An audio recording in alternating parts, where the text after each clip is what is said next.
Hello welcome to my channel. Officer scale 1 పోస్ట్కి అయితే నేను రిజిస్టర్ అవుతున్నాను. ఫస్ట్ రిజిస్ట్రేషన్ కావాల్సిన documents with required dimensions and size రెడీగా ఉంచుకోండి. సో ప్రాసెస్ అంతా మీకు ఈజీ అవుతుంది. Photo, signature, left thumb impression, handwritten declaration, 10th certificate, photo recent photo passport size తీయించుకోండి అండ్ అది 200x230 pixels and maximum 50 KB size ఉండాలి. And during registration photo capture అనేది చేయాలి using webcam or mobile.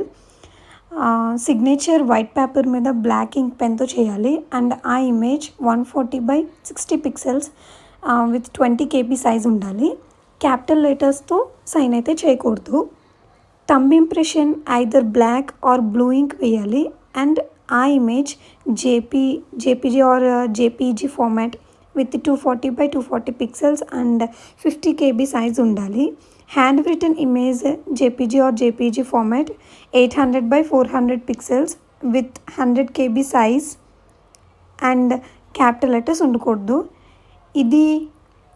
ఇది వాళ్ళు ఎలా ఇచ్చారో ఎగ్జాక్ట్గా అలా రాయండి. అండ్ 10th సర్టిఫికేట్ PDF ఫార్మాట్లో అప్లోడ్ చేయాలి విత్ 500 KB సైజ్ మ్యాక్సిమం. ఇక్కడ చూడండి 2 ఆప్షన్స్ అయితే ఇచ్చారు మనకి, click here for new registration and login for already registered candidates అని. ఫస్ట్ మనం న్యూ రిజిస్ట్రేషన్ ట్యాబ్ క్లిక్ చేయాలి. ఈ ఇంపార్టెంట్ పాయింట్స్ ట్యాబ్ క్లిక్ చేయండి ఒకసారి. Then first name and confirm first name enter చేయండి. నెక్స్ట్ ఫీల్డ్స్ అక్కర్లేదు, అవి ఇంపార్టెంట్ కాదు. అండ్ మొబైల్ నెంబర్ ఎంటర్ చేయండి. Then confirm it again and then email ID type చేయండి అండ్ దెన్ డొమైన్ చూస్ చేసుకోండి. Then కింద ఇచ్చిన సెక్యూరిటీ కోడ్ ఎంటర్ చేయాలి. Then save and next tab click చేయండి. చేయగానే మీకు ఫోన్ నెంబర్ అండ్ మెయిల్కి రిజిస్ట్రేషన్ నెంబర్ అండ్ పాస్వర్డ్ వస్తుంది. ఆ డీటెయిల్స్ అన్నీ కూడా మీకు వస్తాయి, నెక్స్ట్ ట్యాబ్కి తీసుకెళ్తుంది. ఇన్ కేస్ మీరు ఈ బ్యాక్ పేజ్కి వచ్చేస్తే కనుక ప్రాసెస్ అంతా కూడా మళ్ళీ చేయక్కర్లేదు, జస్ట్ లాగిన్ బటన్ క్లిక్ చేయండి. అప్పుడు ఈ ఫీల్డ్స్ మీద మీ మొబైల్కి వచ్చిన నెంబర్స్ని ఎంటర్ చేయండి. దెన్ ఈ ట్యాబ్ ఓపెన్ అవుతుంది.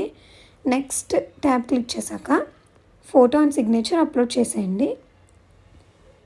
ఫోటో క్యాప్చర్ కూడా అయ్యాక click this option and signature image upload చేయండి. అది అప్లోడ్ కూడా అయిపోయిన తర్వాత ఈ బటన్ క్లిక్ చేయండి. దెన్ నెక్స్ట్ ట్యాబ్ క్లిక్ చేయండి. ఈ ట్యాబ్లో పోస్ట్ సెలెక్ట్ చేయండి. ఫస్ట్ ఆఫీసర్ 1 ఆర్ 2 ఇక్కడ మనకు లిస్ట్ వచ్చింది కదా. సో మీరు ఏదైతే దేనికైతే అవ్వాలనుకుంటున్నారో ఆ పోస్ట్ని సెలెక్ట్ చేసుకోండి అండ్ మీ కేటగిరీని సెలెక్ట్ చేయండి. డిజేబిలిటీ ఆప్షన్ నో క్లిక్ చేశాను అండ్ రిలీజియన్ సెలెక్ట్ చేయాలి. గవర్నమెంట్ సెక్టార్స్లో వర్క్ చేస్తే click yes, if not click no. నేషనాలిటీని సెలెక్ట్ చేయండి అండ్ ప్రీవియస్గా ఆర్ఆర్బీ ఎగ్జామ్కి అటెంప్ట్ చేస్తే click yes and fill other options. Attempt చేయకపోతే క్లిక్ నో. మీరు ఏ స్టేట్లో అయితే అప్లై చేయాలనుకుంటున్నారో ఆ స్టేట్ సెలెక్ట్ చేయండి అండ్ ఎగ్జామినేషన్ సెంటర్స్కి కూడా సెలెక్ట్ చేయండి. Second preference and first preference match అవ్వకుండా చూడండి.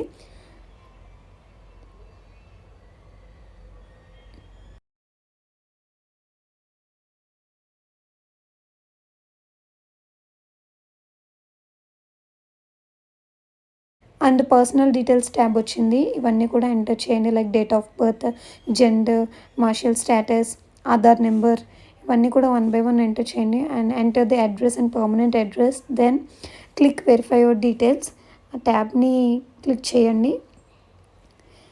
నెక్స్ట్ మనకి ఎడ్యుకేషనల్ ట్యాబ్ వచ్చింది, దీంట్లో SSC అండ్ గ్రాడ్యుయేషన్ డీటెయిల్స్ అన్నీ కూడా ఫిల్ చేయండి, లైక్ పర్సంటేజ్ అన్నీ కూడా. అండ్ కంప్యూటర్లో కనుక వర్కింగ్ నాలెడ్జ్ ఉంటే click yes and option select చేసుకోండి. మీరు పాస్ట్లో వర్క్ చేస్తే మీ డెసిగ్నేషన్, పీరియడ్ ఆఫ్ టైం, ఆ డీటెయిల్స్ ప్రొవైడ్ చేయండి. దెన్ లాంగ్వేజెస్ నోన్ క్లిక్ చేయండి. మీకు ఏమేమి లాంగ్వేజెస్ వచ్చు అంటే వేటిలో బాగా మాట్లాడగలరు, రాయగలరు అని చదవగలరు, వాటిని క్లిక్ చేసుకోండి. మీకు ఇంకా లాంగ్వేజెస్ వస్తే కనుక అదర్స్లోకి వెళ్ళి ఆ లాంగ్వేజ్ని టైప్ చేసి దాన్ని క్లిక్ చేయండి. అండ్ డాక్యుమెంట్స్ అప్లోడ్ చేయండి. నేను ఫస్ట్లో చెప్పిన ఫార్మాట్లో రెడీగా ఉంచుకుంటే మీకు ప్రాసెస్లో ఈజీ అవుతుంది. ఇవి అప్లోడ్ చేశాక డైరెక్ట్ ఫీ పేమెంట్ చేయండి. సక్సెస్ అయ్యాక మీకు మెసేజ్ వస్తుంది. Thank you.